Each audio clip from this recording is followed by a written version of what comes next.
All right, buckle up, everyone. This is going to be a very packed edition of Weather for Weather Geeks. We've got so much to talk about. A cold and unsettled pattern for at least 10 days, if not 2 weeks, getting set to unfold here. Now, I posted a long, detailed blog about this on my weather blog this morning, ericwfmj.com. Some of the information in this video will be similar to what was in that post, but I've got some new stuff to show you this evening as well. So check out that post from this morning if you haven't done so already, ericwfmj.com.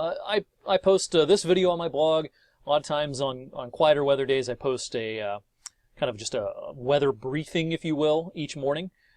Just kind of a quick summary of the next several days of weather. So my weather blog is a place to go for weather information just about every day. All right, today is nice to see the sun out there. Temperatures got into the upper 30s this afternoon, pretty close to the average for this time of the year. Look at the highs, though, out to the west. 13 in Billings, 17 in Denver. And those were the highs early today. Temperatures actually fell this afternoon in parts of the Front Range of the Rockies. And that air mass is coming east. Now, it's going to be in modified form. We're not going to see highs in the teens here with this air mass, but the Arctic air is oozing east, and we're going to notice the difference tomorrow. Here's our Arctic front this evening, moving through Chicago and Milwaukee this evening. And by tomorrow, temperatures will be hard-pressed to get out of the 20s. We might even see a little sun tomorrow morning, but I think the clouds went out for the afternoon. But notice tomorrow, the lake effect is going to be kind of aimed up here. Ashtabula, Erie, heading over towards Jamestown, New York. Kind of this corridor close to I-90. It's going to take until late tomorrow night into Friday morning for some of these fingers of snow to start working their way down into the Mahoning and Shenango valleys with more of a northwesterly wind direction. I think travel can be a little bit slippery at times Friday morning. Just depends on where the bands decide to set up. Some places be just fine Friday morning. Some places might have a snow shower that gives a coating of snow to some parts of the road and makes things slick. It's just too early to pinpoint that kind of stuff right now, but you might want to allow for a little extra travel time, not only Friday morning, but throughout the midday and the afternoon as well. It's not going to be a snowy all day kind of a day. It's not a snowy day, but occasionally you're going to get a snow shower or snow squall that leaves some accumulation and makes things a little bit slick. Best chance for all that, of course, the farther north you are. Same idea right into Friday evening and into parts of Friday night. By Saturday, I think the lake effect machine is going to start to shut down. Could still be some flurries around, especially in the morning hours. Notice our isobars here on Saturday are not as close together. So I don't think it's as windy on Saturday, but it's actually going to be a little colder Saturday. Friday's high I have 31, Saturday I have 28. So still pretty cold despite the lack of wind. All right, lake effect snow watch for Cuyahoga, Lake Geauga, Ashtabula counties turns into a lake effect snow warning in Crawford and Erie County in Pennsylvania. And here's why. Look at all the snow. That pink area, that's a big area of 10 to, in some places, as much as 20 or even 25 inches. And actually, the National Weather Service has a few spots in southwest New York, right around here, getting 30 inches of snow. Very favorable setup for this. Of course, the lake water is still running above average after the warm summer, warm fall, warm 2016 for that matter. And this cold air mass going over that relatively warm lake, the instability is going to be tremendous over the lake. Could be some thunder here and there up in the snowbelt with these bands for especially, I would think, Friday and maybe Friday night. So the bullseye is going to be up there. Now, as we take a look at our local area, if you're doing some traveling, Friday's the day that I'm most concerned about travel for the next few days. Tomorrow, no problems locally.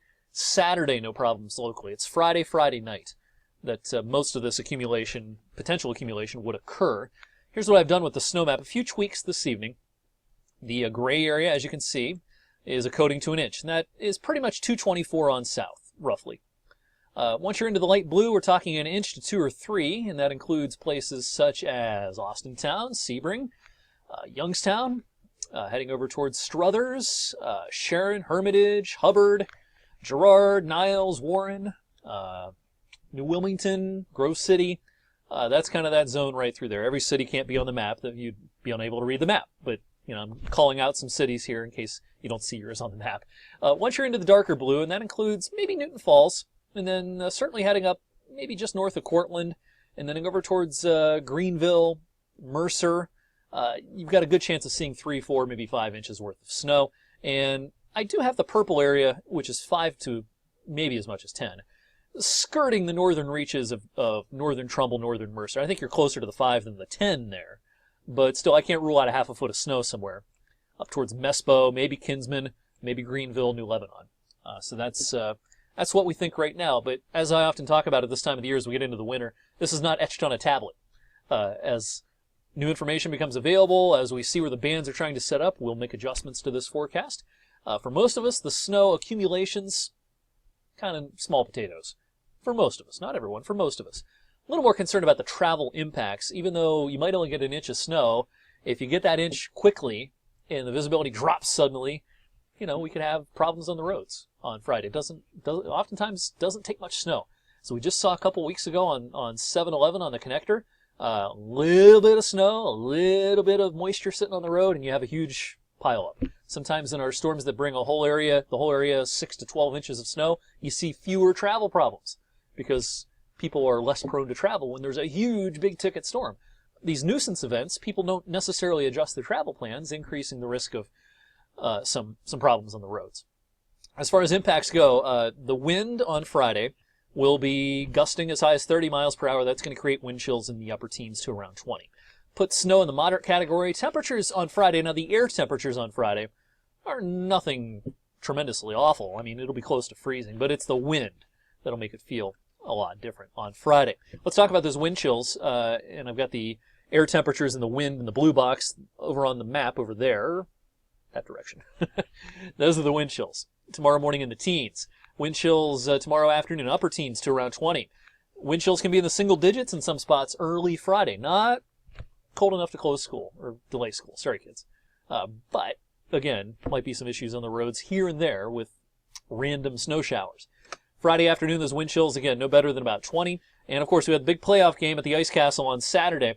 And notice the wind chills are similar to Friday, and that's despite it being less windy. The reason for that is the air temperatures are a little colder on Saturday compared to Friday, so even a gentle breeze will create wind chills that are close to 20. So it's going to be cold no matter which way you slice it at Stambaugh Stadium, but we're hoping for a packed house anyway for the Penguins. All right, let me hop out of here. Let's talk about the forecast challenges for the end of the weekend and early next week. I do think there's going to be what we call warm advection snow. In other words, there's a warm front coming through on Sunday. And this could actually arrive pretty late Saturday night, so roads could already be getting kind of slick Sunday morning. This is the GFS model, the American model, Sunday morning, showing some light to moderate snow pushing through northern Ohio, northwest PA. I tend to think it'll taper off as we get into the afternoon. I think the snowiest part of Sunday is probably the morning. This is a quick hitter. I don't think this is a huge snow accumulation, but I could see where this causes some problems on the roads, especially early Sunday. I could see where some places get a couple or a few inches out of this. And this is not a lake effect event. This is a region-wide snow event on Sunday. Then we've got our work cut out for us for Sunday night and Monday. Now, today is only Wednesday. We've got plenty of time to figure this out. And I've been preaching this afternoon because I've gotten a few people that have come up to me or touched base with me on social media. They're saying, oh, my app is saying 5 to 8 inches Sunday and Monday. And more than likely they're referring to the Weather Channel app. A little inside baseball here. I think that the Weather Channel forecast database has a lot of European model data baked into it. And the European model is particularly snowy, or has been, for Sunday night into Monday. What the European model is doing is, here's Sunday, looks kind of similar to the GFS. Snow comes through, it's mostly light. But then Sunday night into Monday, it forms an additional wave of low pressure right here that goes through the Ohio Valley. Last night's run had it more south and produced all snow here on Monday. Today's run more north and actually implies it'll turn to rain on Monday. But the European model is suggesting there'll be precipitation that lingers into Monday. Whether it's a mix of rain or snow, it suggests that Monday's still unsettled. The GFS model and the Canadian model just sort of whisk everything off, no big deal. So this is the forecast challenge, and I think that's why a lot of people are have been seeing some ominous forecasts on some weather apps, including the Weather Channel.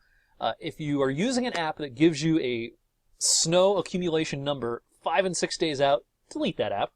It's just computer model data, and it's not a trusted source. Make sure you have the Storm Tracker 21 app. We will never put snow numbers in 5 or 6 days out because the skill level of making that prediction is not very high. So stay tuned. Pretty sure it's going to snow at least a couple inches on Sunday. Sunday night into Monday is a big, big question mark. Then here comes the mother load of cold, at least by December standards. Middle of next week. Here's Wednesday. These are all below 0 temperatures in the green up here in the Midwest during the day. And here's a look at the European model. Temperatures middle of next week. We could have a day or two where temperatures stay in the teens. Now, we had days like that last winter, but only a few, and they were in February and January. None, of course, in December, which was remarkably warm. So again, coldest air of the season easily coming our way middle and latter portions of next week. And as you'll read on my weather blog post from this morning, there are signs that it will warm up in time for Christmas. This kind of weather that we have at the end of next week looks very unlikely for Christmas. I think, in fact, it may be above average or close to average for Christmas time. We got a lot of time to figure that out. Today's only the 7th. But that's the way the long-range trends look right now. 11 minutes. I'm going to shut up now. Thanks for sticking with me. More updates on all these wintry concerns right here on future videos and blog posts, ericwfmj.com.